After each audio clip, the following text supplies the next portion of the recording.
Buongiorno a tutti, ho ricevuto varie richieste da voi su come fare per calibrare il pH metro. Adesso lo vedremo assieme. Volevate questo video e adesso ve lo mostro. Prima di tutto, che cosa serve per calibrare il pH metro? Serve la soluzione 7, ok? Diciamo la verde, diciamo. La soluzione 4, ok? Potete avere acqua distillata o acqua comunque sterilizzata, oppure si può avere anche la soluzione di pulizia, ok? La soluzione di pulizia si utilizza solitamente tra un ciclo e l'altro, oppure si può utilizzare anche al posto dell'acqua sterile per la pulizia, diciamo, giornaliera, quando, diciamo, prendete il pH-metro e lo dovete utilizzare. Perché? Perché il pH-metro sta nella sua soluzione. Anche qui bisogna avere una soluzione per la punta, ok? Perché la punta del pH-metro, la vedete, è di vetro, ha dentro degli elettrodi molto sensibili, ok? E deve riposare sempre in questa soluzione nel potassio cloruro, ok? Lo prendete una volta, vi dura veramente una vita e ce l'avete dopo. Comunque ogni tanto si cambia, magari una volta, ovviamente se avete dubbi che sia stata sporca la punta, una volta magari ogni 2 settimane potete cambiarla, è veramente un goccino. E una volta ogni 2 settimane si dovrebbe fare questa calibrazione, oppure quando ce lo richiede il pH metro, perché comunque il pH metro solitamente ha una spia che esce e ti chiede di calibrare il pH, ok? Di calibrare il pH metro. Quindi io ho già inserito in alcuni siccome comunque ho preso queste bottiglione, non ho la soluzione ci sono anche delle soluzioni monodose che poi magari vanno buttate, eccetera. Io ho deciso invece di prendere le 2 bottiglie, ci sono anche di altre marche, tranquillamente poi vi lascio la lista che ho sul mio Amazon, sul mio spazio Amazon, dove potete vedere anche, oltre ai pH metri, anche delle soluzioni per la calibrazione, eccetera.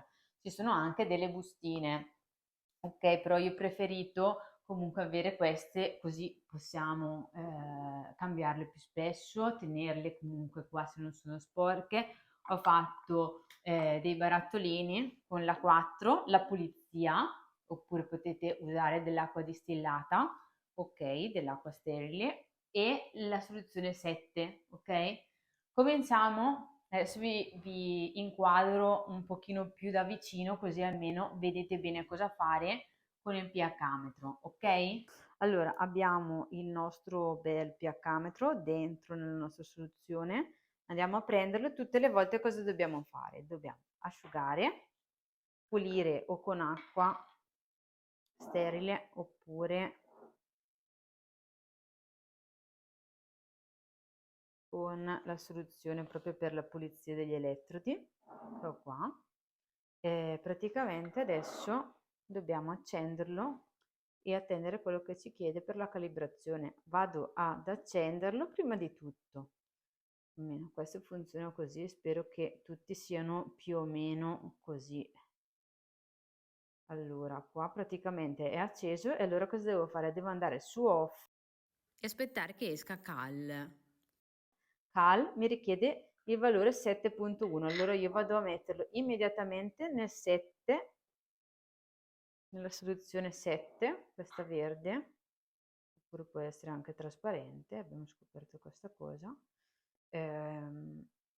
Quando si fermerà mi richiederà la soluzione 4, ok? Io andrò sicuramente ad asciugare la punta, a pulirla, asciugarla e metterla nella 4, allora solo lì avrà finito poi la calibrazione. Ecco qua praticamente è uscito e mi chiede la 4.01, devo fare immediatamente quello che mi richiede. Vado a pulire l'elettrodo subito e vado a metterlo nella 4. Vado a metterlo nella 4 senza schiacciare nulla, mi raccomando, aspetto che si fermi, che mi dica stop o comunque che mi dia conferma dell'avvenuta calibrazione. Ok?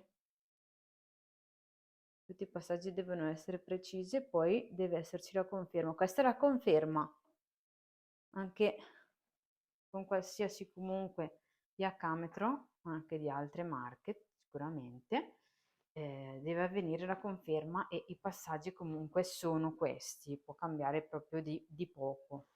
Ecco, vado a rimetterlo l'ho spento adesso e vado a rimetterlo via nel liquido. Spero di avervi spiegato bene le cose. Naturalmente, se ci sono dubbi, posso magari aiutarvi tra i commenti. Scrivete pure.